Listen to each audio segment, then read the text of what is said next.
Welcome to Paul's Heart. I'm Paul, author of the book Paul's Heart, Life as a Dad, and a 35-year cancer survivor, available on Amazon. I've been feeling retrospective a lot lately, and because it has been so long since I was diagnosed with cancer, Hodgkin's lymphoma, back in 1988, while I've seen progress in better diagnostics, progress in better and safer treatments, there's still something that has not made as much, if any, progress, and that is talking about survivorship or life after cancer. Now, there are three questions that pop up in the mind once you hear the words, "you have cancer." The first is, am I going to make it?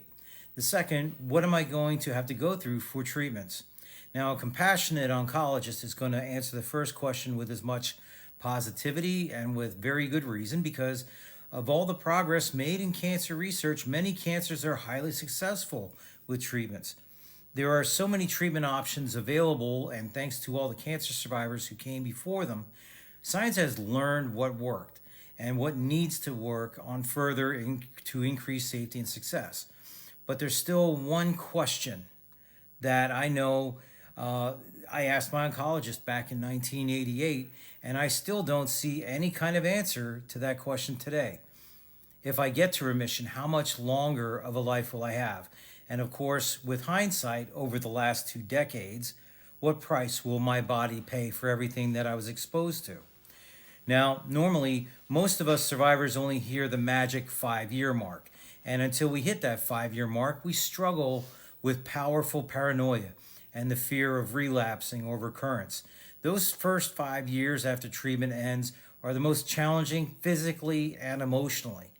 The fear of recurrence or relapse is very real, as every ache, pain, cough, or swollen lymph node immediately triggers the thought, it's back. Follow up appointments, which are meant to confirm all is good, can still bring intense anxiety while we wait for the words from the oncologist, hey, it's still all good. And if there are any scans involved, we experience what is called scanxiety, a real and a separate video for me to do.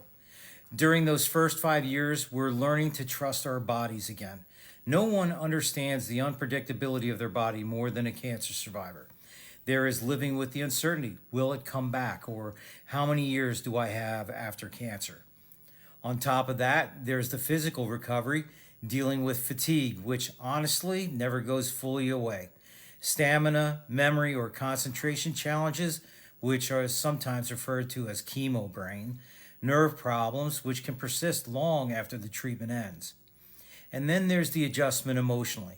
While everyone else around us celebrates that everything is over for them and life can get back to normal for them, we survivors often still process what happened for a long time and suffer from anxiety, depression, grief. Yes, grief.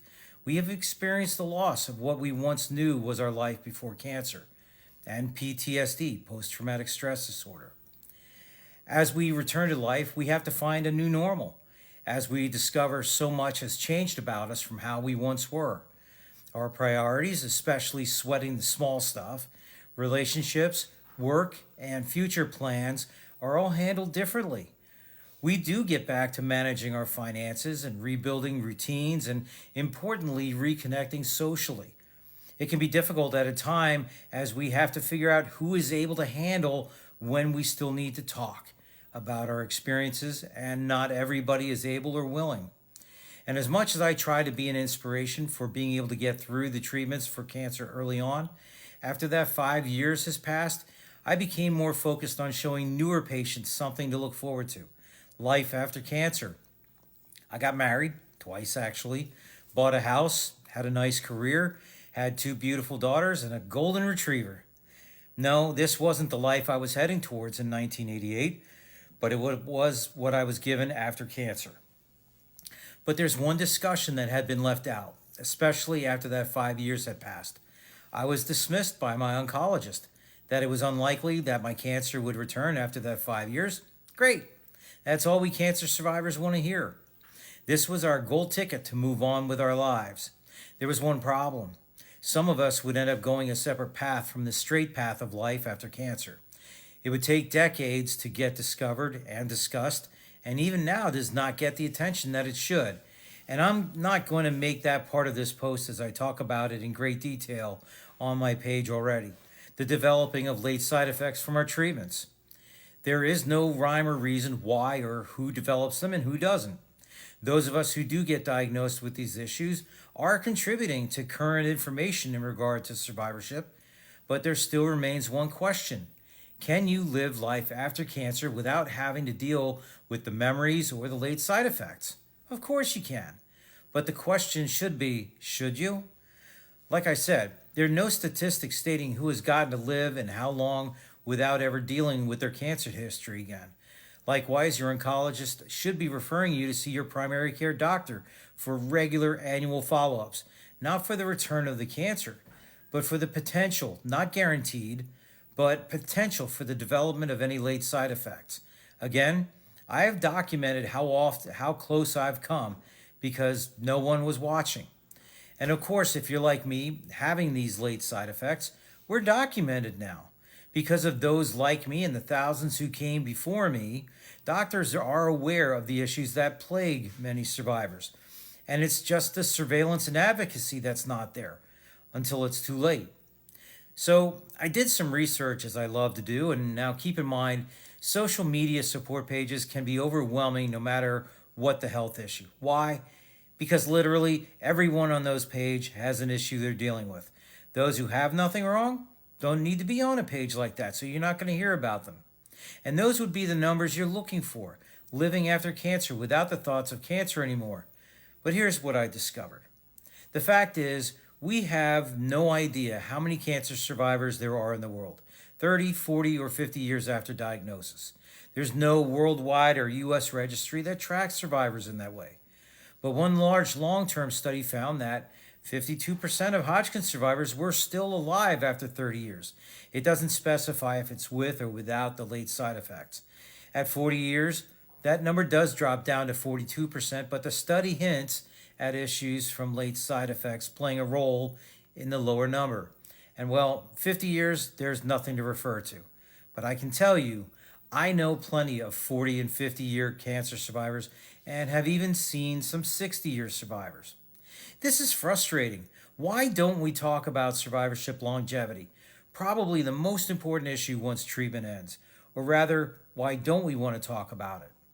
We keep all kinds of statistics on diagnosis and not being alive anymore, but never how many survivors there are or the milestones they reach.